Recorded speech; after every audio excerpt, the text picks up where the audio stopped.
What was that? Really? You want me to say that? All right. The following podcast contains spoilers for The Bride of Frankenstein. You have been warned.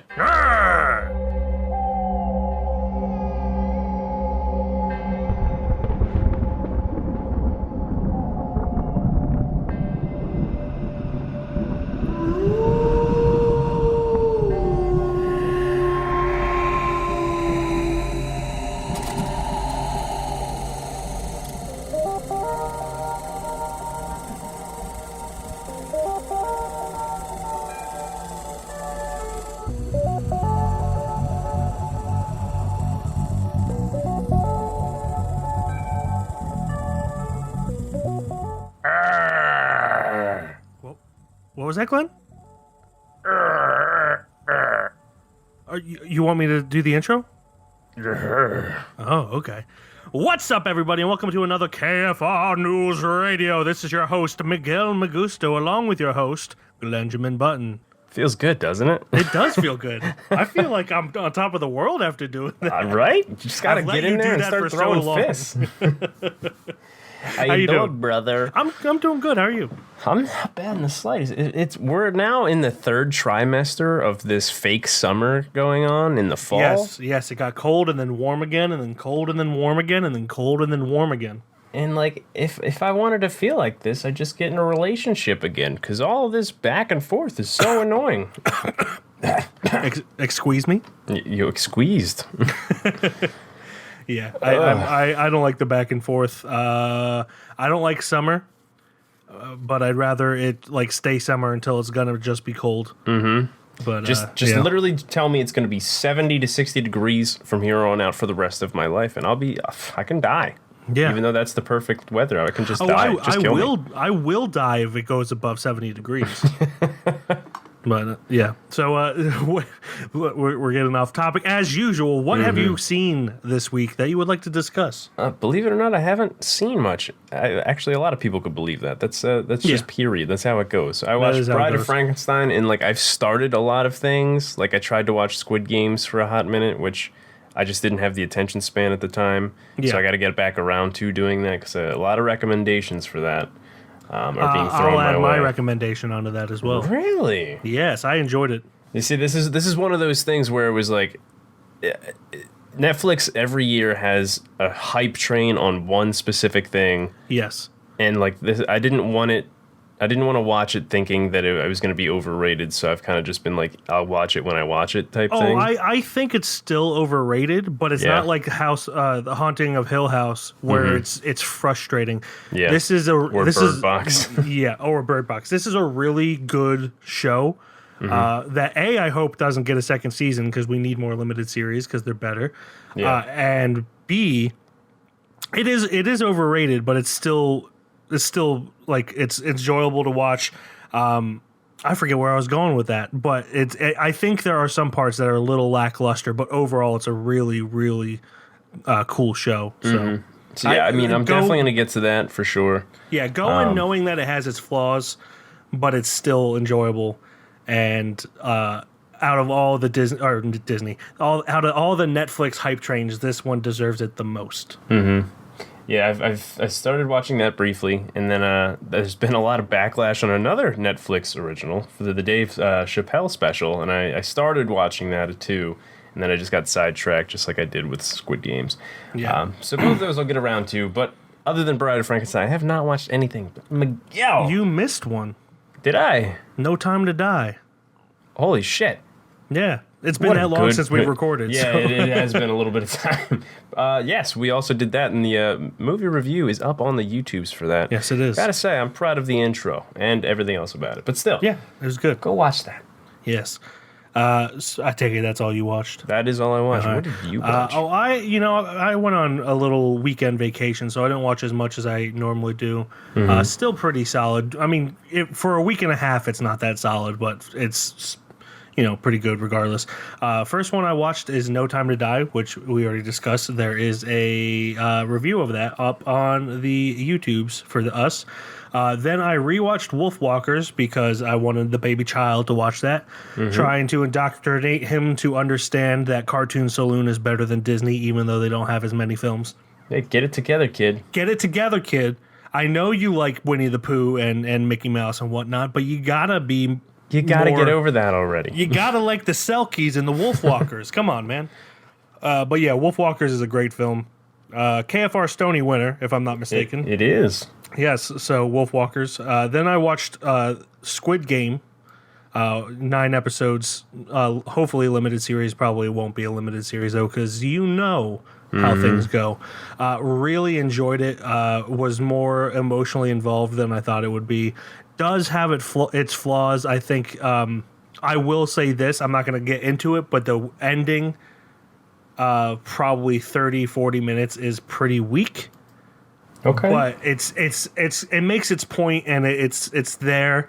I do just think it if I'm honest, it's because it leaves it up for a sequel, which I don't want. Yeah. I would rather it just ended either ambiguously, or with a concrete ending. But this is like, okay, you're gonna have a second season, and I don't want that. Well, who knows? It might surprise me, and the second season is just as good. But for these kinds of shows, I rarely find that that's the case. I think I read that they didn't have a plan for a second season. That doesn't mean Netflix isn't going to be like, hey, you should do it, though. Throw enough money at people, they'll do it. Who knows? The South Koreans might have more artistic integrity than Americans do. Maybe. But then I watched Lamb, which it's not up there as of this recording. It might be by the time this episode comes out. I will have a little review of that. I'm trying to do more solo reviews for the movies that Glenn can't go see, just because now I'm a stay-at-home freelancing daddy. I have more time to do things at night. So Lamb, I'm not going to say too much. Enjoyed it, but you'll have to see the video to see any more than that. Then I watched The Bride of Frankenstein, which we will get into in a minute or now, depending. Glenn, do you have any news? I do. It's very brief, though. Okay. So after the news, we'll get into The Bride of Frankenstein. All right. So there was a character in Guardians of the Galaxy 2 that they kind of hinted at was going to be a thing, and that was going to be Adam Warlock. Yes. Yes. And he was being created by the Golden People, shall I say, because I don't remember their real names. And he was a big character in Infinity War and a bunch of comics and stuff like that that I am aware of. And he was just cast. And Mike, do you know who it is? It's Will Poulter. It's Will Poulter. Yeah. Eyebrows. Yes. The original Pennywise before he had to leave, and original for the remake of Pennywise before he was replaced by Bill Skarsgård. Mutually agreed upon, I believe that was the case. But yeah, he's a great actor. I think he's underrated. We reviewed one of his first movies, Sons of Rambo, on here when he was just a child, just a small child.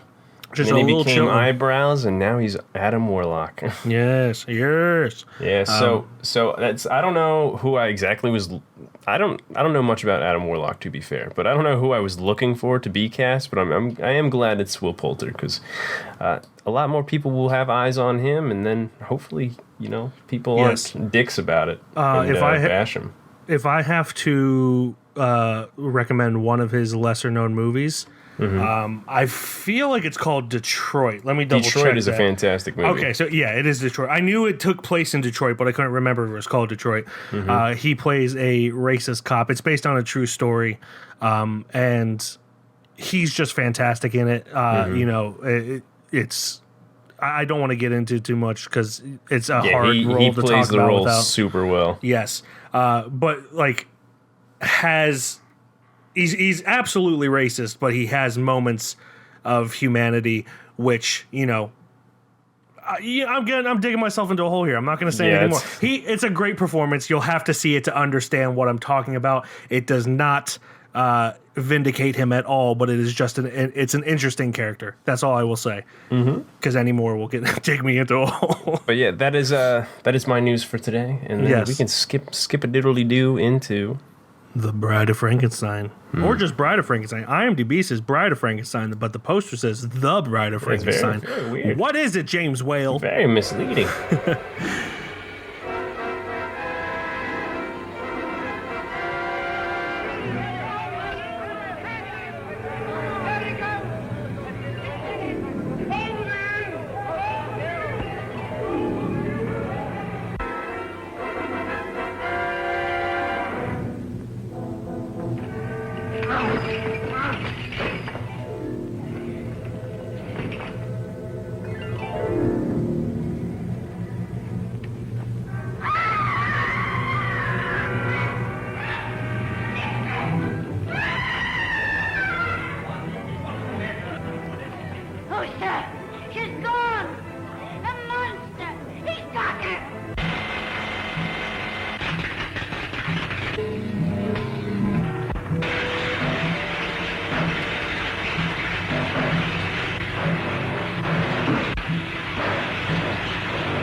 Bride of Frankenstein. Mary Shelley reveals the main characters of her novel survived. Dr. Frankenstein, goaded by an even madder scientist, builds his monster a mate. It is directed by James Whale, written by William Hurlbut and John L. Balderston, based on the original story written in 1816 by Mary Shelley, of course. Starring Boris Karloff, Elsa Lanchester, Colin Clive, and Valerie Hobson, as well as several others. I picked this because as a kid, I was obsessed with Frankenstein. I still really love Frankenstein. Every time I think about dressing up for Halloween, which I haven't since I was 12, when I was Frankenstein and some bitch didn't give me candy because she thought I was 16 because I was 6 feet tall. People can be 6 feet tall at 12, Karen. I'm not bitter about it, though. I don't expect you to be. No, it's fine. But I love Frankenstein. I dressed up as Frankenstein a lot. And every time I think about dressing up for Halloween, I want to be Frankenstein. But yeah, I had never seen this one. I had only seen the I want to say it's 31 original one with Boris Karloff. And then there's, of course, the several, not all of the remakes, but several of the remakes that have come out. Or retellings, rather, because you can't really remake something that's based on a public domain story. Mm-hmm. But yeah. What did you think, Glenn? Oh, man, what did I think of this 1935 movie? Jesus. As most of us know, we know that I don't care for old-timey movies much. Yes. You know, that's just the thing. I hate myself for it, and I know you hate me for it, and that's okay. I don't hate you for it. I just had fun with this movie. Yeah. Yeah. the bipolarness was insane. No, this was a great movie. Specifically for the Frankenstein monster itself. And have you seen the I have not. I have not. So I wanted to go off record saying that. Yeah. But obviously, this story is very well known that I can have it in my mind to know what happened in the first movie. But like what I liked about this one so much is that it did spend a lot of the time in like the good first half, and probably even a little bit longer than the first half, just kind of humanizing Frankenstein and him just trying to be a person and not like harm anybody and everything. And you were just along with him the whole time, and he was just trying to like walk up to people and be like, "Hey, what's good? Please don't hurt me or hit me with fire. That shit sucks." And then when they did, he'd go, "Ah!" Yeah, and then he'd go, "Ah!" And then he learned English really quickly, which was cool. But I think the best scene was that part for me where he met that blind guy, and obviously the blind guy can't see him to know what he looks like or get scared or anything like that. He's like, "Hey, friend, just come on in. Have a little glass of wine with me. Start toking up this cigar, if you will. You want to listen to some music? Absolutely." And they just, it very much humanizes Frankenstein in that scene. And it's really cool to know that there's a guy that's not biased to Frankenstein because he can't see what he looks like or know that he's going to not be in harm like everybody else freaks the fuck out about. Mm-hmm. Yeah, that was a very cool scene. That was definitely my favorite part of the movie for sure. Yeah. And for a movie called Bride of Frankenstein, you don't really see much of the Bride of Frankenstein. Yeah, it was more about the build up to her. Yeah. Of course, with my obsession with Frankenstein, it's one of the few books that I have read before seeing the movie. Mm-hmm. So, like, I actually know a lot about the book and everything. The first Frankenstein film and this Frankenstein film are kind of like the Sparks Notes of the book, separated because they in the book he learns how to speak and he meets the blind man and everything. I don't remember if he's blind in. I think he is blind in the book too, but either way, it's the first person that shows him kindness and everything. So it was just kind of cool to see that they had not forgotten about that when they made the first one. They just made a second movie. Yeah, exactly. But the book is obviously way more complex. It actually starts in the Arctic, where a bunch of people in a ship see Frankenstein riding a dog sled across. It's a whole thing. Obviously, I won't get into it too much, but there's the book is so much more complex than any of the movies that have been made, except for maybe the Kenneth Branagh one. I feel like that one does a better job. Okay. But the thing that bugged me most, I enjoyed this film too. I really liked it. But the thing that bugged me the most about this is in the beginning they're showing how Mary Shelley wrote Frankenstein and everything. Obviously it's not exactly what happened because there was a lot much more sex involved when she wrote Frankenstein. That's an interesting story if anyone wants to look into that. It's kind of funny. But in that scene, Mary Shelley says that the book was misconstrued and it was actually supposed to be a moral story of how men will be punished if they're trying to emulate God. Mary Shelley was an agnostic woman. Like, she didn't believe in God in the same sense that, Christians would. So why would she write a book about how man would be punished for trying to emulate God? The book, most people actually do know the real moral of the story, which is, people will become evil just based on how you treat them, and turn violent based on how you treat them for being outcasts and everything.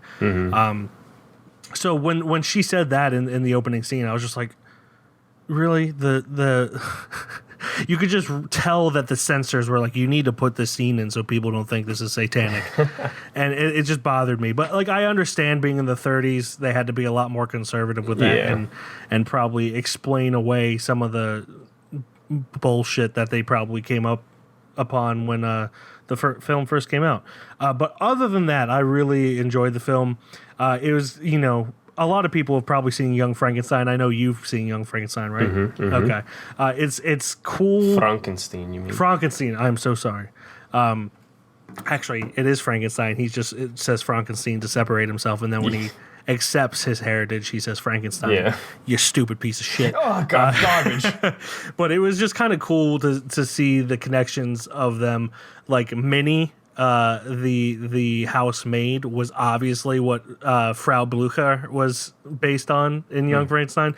I don't remember Minnie in the first Frankenstein film, but she was absolutely hilarious, like trying to act all tough, and then when things would happen, would just scream and run away. But it was fun in that sense, like you said. They had a lot of fun with it, which, I haven't seen the first one in a long time, but I remember it being much more depressing than it is fun. I'm probably just forgetting all the fun parts of it, but it's a real fun movie to watch. It is. It's got that gothic German feel to it. Yeah, it does help that it's so short too. But honestly, I probably would have been okay with another 15 minutes attached to this. But it was the 1930s, so it's it's a completely different time. Yeah, movies were either an hour long or they were 4 hours long. Yeah, so this would have been cool seeing another 15 minutes attached to it. But I also understand, and it also made me want to see the first one. So maybe I'll actually get around to actually watching that. Well, you know me, I got that on DVD, so either we can watch it together or I can lend it to you. Also, there was there's for the cinematography in this, it was really good for the 1930s as well. Yeah. Because there's one shot specifically where, let me look up the doctor's name. Is it Pretorius? Pretorius, yeah, where he walks into Frankenstein's chambers, basically his bed chambers, and as soon as he walks through the door frame, he casts this huge shadow, and it's just a clear, nice little little scene where it's just like you could see how menacing he is, not only like in his face, but like this huge casted shadow that he's got in the door frame. It was a really cool shot, and just a lot of the movie itself was just really well done for that too. Yeah, I agree. The scale of this movie is really impressive. You know, obviously being the 30s, they shot most, if not all, things on closed sets, and you could tell when things were sound stages and everything. Mm-hmm. But they had really impressive sets. Like in the beginning, when I believe his name is Hans, he's trying to find the body of Frankenstein because he can't sleep until he knows for a fact that Frankenstein's dead, and he falls through into that pit underneath the mill, and it's just filled with water. That was like for 1930s. They did some crazy shit back then to make things really impressive, and that kind of added to it. Mm-hmm. And I just found myself being like, not mesmerized, but very like impressed with all of the sets. And you know, and I don't think they would stand in today's standards just because most things are shot on location nowadays, with the exception of a few interiors. But it just really added to like the charm of it all, seeing these really complex sets. And another thing I really appreciated is that it didn't repeat itself by having the Bride of Frankenstein come off right away and then it turned into like just a retelling of the first Frankenstein with the Bride of Frankenstein, where she would escape and murder people and everything. It built up to it. And like you said earlier, really showed Frankenstein's humanity to the point where he was speaking in broken sentences, but essentially full sentences towards the end of the film, which is, you know, obviously something that's in the book as well, is him relearning how to speak. It's hard for me to talk about Frankenstein just because I love everything about Frankenstein.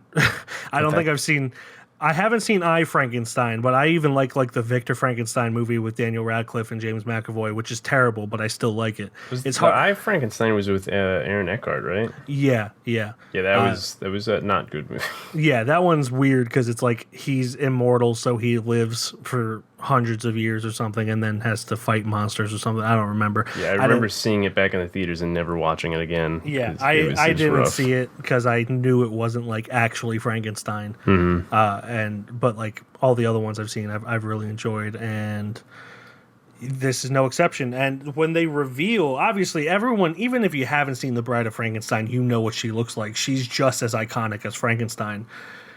But she's kind of cute, though. She kind of cute, though, and she's not all disheveled and blockheaded like Frankenstein is. Yeah, and obviously that was an artistic choice to draw in people, because people can handle a grotesque man, they can't handle a grotesque woman, which is unfortunate. But yeah, how dare they? One of my favorite lines of all time is in this movie too. It's when Dr. Pretorius's like henchman, he tells them to go do something, and they just turn to each other and be like, "This is no life for murderers." Yeah, like this Jesus. Is no life for murderers. Yeah, that was a pretty funny moment considering, you know, the things they'd done. They're like, "Well, now we're grave robbing. This is jacked." Yeah, I really enjoyed this movie. It's Frankenstein will always have a special place in my heart. But the one thing if I had to nitpick, while the effects of Dr. Pretorius's like miniature men people was a cool effect, I don't understand. Yeah, that was a really weird sequence. Yeah, it doesn't add anything. It doesn't change anything. It's just like I guess it showed the genius of the man. Like he could do something like that, but it was just a really weird and off-put. Like he just made a bunch of tiny people, like a little bunch of. It kind of turned it into like a cheap comedy for a second. Yeah, and, I mean, I know this is technically a B movie, but I still really enjoyed it. If I had to nitpick, and you might be able to sway me from my opinion here, is how at the end there, he kind of basically, you know, he self-destructs the whole fucking tower that he's in. And he kills everybody in there except for Henry Frankenstein and his beloved wife. And I don't know how I felt about that, because he was like, He killed the bride of Frankenstein because she rejected him like he did, or everyone did to Frankenstein's monster. So he was like, "Oh well, fuck that bitch! I'm gonna kill her and also myself and also this Dr. Pretorius." But he lets Frankenstein go and his wife. Now the wife, granted, had nothing to do with the whole thing, but Frankenstein rejected the monster just as much as everybody else did. Yeah. So I don't know if I like that decision to just let him go or anything like that. But how did you feel about it? Maybe you can. I thought it was an interesting idea that was rushed far too quickly. I can't remember exactly how the book goes, but I remember in the book Frankenstein, while still hating Dr. Frankenstein, kind of had a soft spot in his heart for him. Like, he considered him a father. Like, everyone always says, like, it's Frankenstein's monster, not Frankenstein. Well, in the book, he literally says, well, you created me. This is not verbatim. This is, a rough, I can't remember exactly what it is. He says, you created me, so I might as well take your name. So, like, calling Frankenstein's monster Frankenstein is not incorrect. It's just the people who say that it is incorrect are dumb and have never read the book. I just don't want to argue with people, so I just say Frankenstein's monster. Oh, that is a hill I will die on 1,000% of the time. But in the book, that kind of soft spot kind of grows a little bit more with him. I don't remember how it ends. It's been, like I said, probably 20 years since I've read it. I read it at a very young age. But I like the concept of it, but it was definitely rushed way too quickly and didn't make sense for this film. I feel like it could have worked. But again, the book is so different from this. Like, they go to the Arctic and everything. Like, there's a whole there's decades after the events of these films that separate the main story from the ending of the book. So I can't really remember, but interesting concept, bad execution in my opinion. Well, maybe with that extra 15 minutes that I wanted them to do back in the 1930s, they should have did it. How dare they? Yeah, they really could have either solved it by having Dr. Frankenstein console his creation. With how fast these movies go, too, it could have easily been done in 5. Yeah, it really could have. So, like, all he had to do was, like, console him, and then, like, Frankenstein. I think it would have been more interesting if, like, Dr. Pretorius initiated the destruction, and then Frankenstein, after being consoled by Dr. Frankenstein, sacrificed himself to stop Dr. Pretorius from hurting anyone else. That would have been a much more interesting ending, in my opinion. And like you said, 10, 15 minutes tops is all that would have been needed for that. Yeah. But, I mean, other than that, that's really all I have to say about it. One thing I will say. Tell me. So the character Burgomaster, he is the mayor of the town. With the crazy mustache. Yeah, and they keep calling him the Burgomaster, so it's not his name. They keep saying the Burgomaster. Burgomaster does not mean mayor in German. It is Bürgermeister. And that just drove the ever-living shit out of me. I don't remember if he's in the first one or if, like, that is his name. But in this one, they keep saying the Burgomaster. I'm like, no, it's Bürgermeister. If you're going to try to make it sound German, go all the way or just call him I wonder if they mayor. did that for an American translation for some reason. Yeah, maybe. I have no idea. The Burgomaster. It drove me insane, though. They're like, Burgermaster? We just invented burgers. That doesn't even make sense. And this was before World War II, so it's not like people were very against Germany at the time. Yeah. But, weird. It's just, yeah. But, yeah, that's all I got to say. All right, so that does it for our review. That brings us to the judgment for The Bride of Frankenstein. As always, it has to be a unanimous decision whether or not this goes onto the KFR shelf with the likes of Apostle and Handmaiden. Glenn, it is my turn, so you don't go first. Yes, it is. I can't stress this enough. Anytime Frankenstein's involved, it's gonna be a yes for me. So it's really up to Glenn at this point because I'm going to say yes 100%. Nah, not 100% of the time. 95% of the time, I'm going to say yes for a Frankenstein film being on the KFR shelf. This one, and I think you agree, is a very good Frankenstein film. So I'm hoping you agree, but I will say yes, Bride of Frankenstein does make it on the KFR shelf. Well, I guess there's only one way to find out. Yeah, so like I said before, I don't like old-timey movies. And you know what? This doesn't help that situation at all, okay? This doesn't.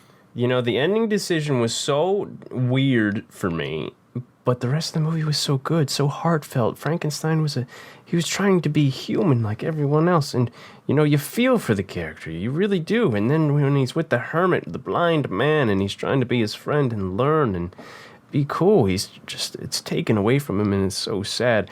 And just that moment, just that specific moment, that scene, made me want to put it on the shelf. It really did. Mm-hmm.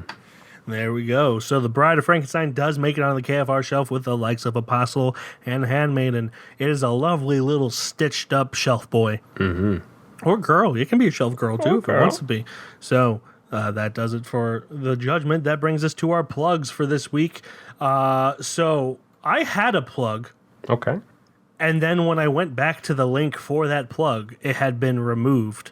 I wonder if we have the same plug. But I am sure that everyone has seen it, and I'm sure your plug is the same. So I'm going to have two plugs, unless you're still plugging that. I mean, let's see what yours is. So mine was going to be the Robin Williams screen test that everyone has seen. I feel, what's his name? Jamie Costa or something like that? Yeah, Jamie Costa. Jamie Costa, someone who has been known for doing a really good Robin Williams impression. I can change mine, just a heads up. So you can do this one. I'm doing two because I don't know if that's still on the web. Yeah, the video is out there. Yeah, but it's I couldn't find it after 30 minutes of Googling. I did find an account that has the full video on there, but it's not the original. Oh, okay. Well, send it to me and I'll take a look. But so that is, I think it's just called Robin Williams Screen Test. It's it's Robin test footage is what it's technically called, I think. The fact that it was taken down gives me hope that they are going to make a feature-length film out of it. Well, I think it was just a fan-made thing. It was a fan-made thing, and then I didn't look too far into it, but I think out of respect for Zelda, maybe, because I read about that because she was just getting like fucking destroyed with it in her inbox. She's like, stop sending me this video of one of my dad's saddest days. It's really he's great impressionist. He was good, but Jesus Lord, stop. Yeah, that's more on the people that sent it to her than it is the guy who made it. Yeah, but yeah, it's a very cool thing. Obviously, don't send it to Zelda, but I think it'd be cool to see a feature-length film, but obviously that is completely up to his family if they allow it. Oh, calling Orson. Come here, Orson. Robin? I gotta try another thing here. More calling Orson. There's something I have to tell Come in your fatitude! Lord! Hello, Orson. Falling asleep on the job again, my lord? No, your immenseness. Just working on my report on dreams. Dreams? Well, dreams are a beautiful aspect of human culture. In fact, it happens when you're at night and you close your eyes and all kinds of images happen and it's really bizarre. Well, let's try this one. Well, it depends on who you ask. If you ask Cinderella, she might sing it to you and say, Robin? A dream is a wish your heart... Robin! And I respect their decision regardless of what it is. But, you know, Robin Williams such an impact, so that is a cool thing. But the thing I picked to replace that, I can't remember if I plugged this before, but I'm going to plug it again just because I kind of scrambled for things. The album, the newest album by the band Foxing called Draw Down the Moon came out in August, I believe it did, and it is fantastic. Foxing is one of my favorite bands. So my plug... I think I remember... I plugged a song from them. Yes, I think that was it. But I am going to plug the entire album because it's so freaking good. And you know what? I might add the same song that I plugged earlier. Screw it. Because it's a great song. So Draw Down the Moon by Foxing is a great album. It's got great songs. So check that out.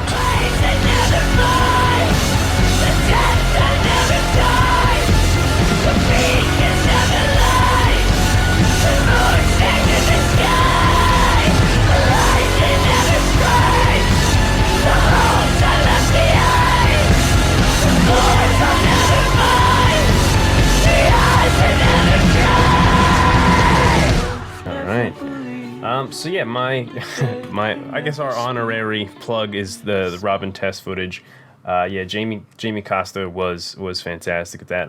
When I looked that up and I saw it in my little news feed on YouTube, I rolled my eyes. I'm like, you gotta be fucking kidding me! They're not doing this. And then I watched it. I'm like, holy shit, they're doing that. That's awesome. But I think it was just a fan made thing. So definitely, it definitely was a fan made thing. Yeah, definitely check that out.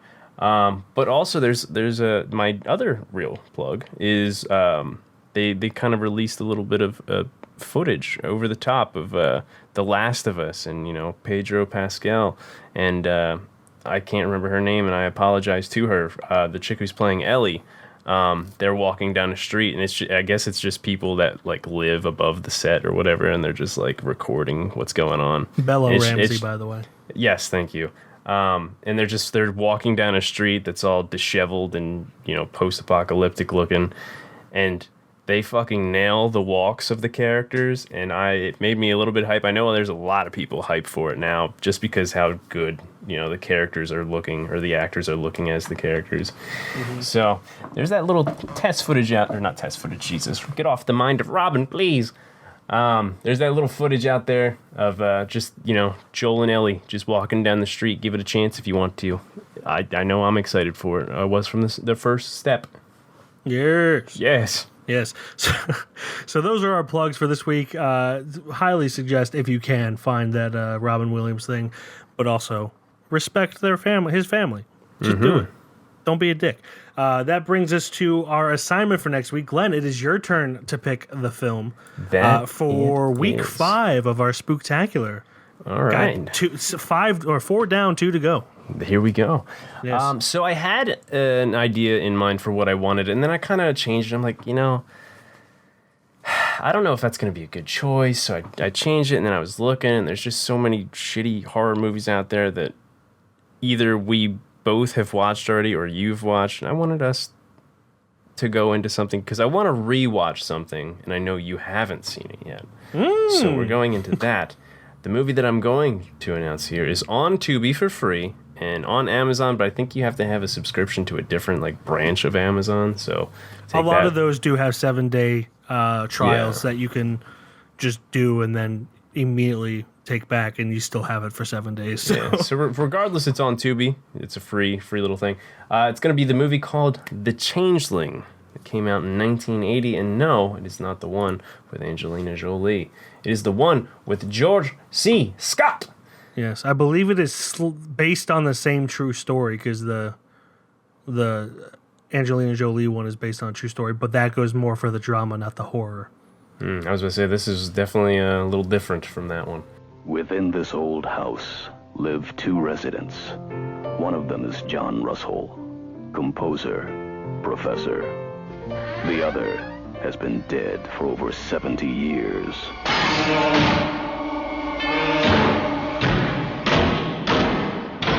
Claire, I'd like to talk to you about the house.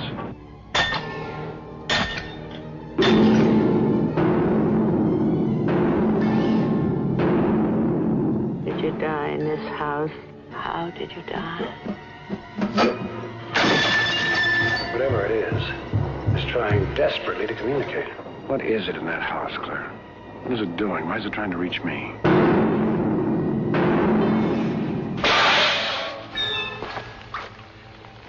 It's a hand.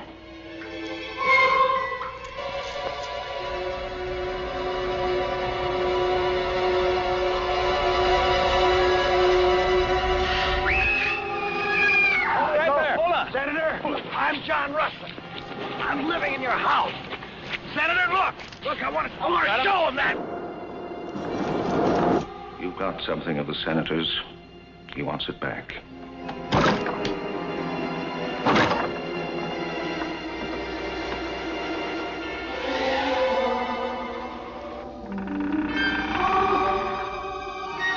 John?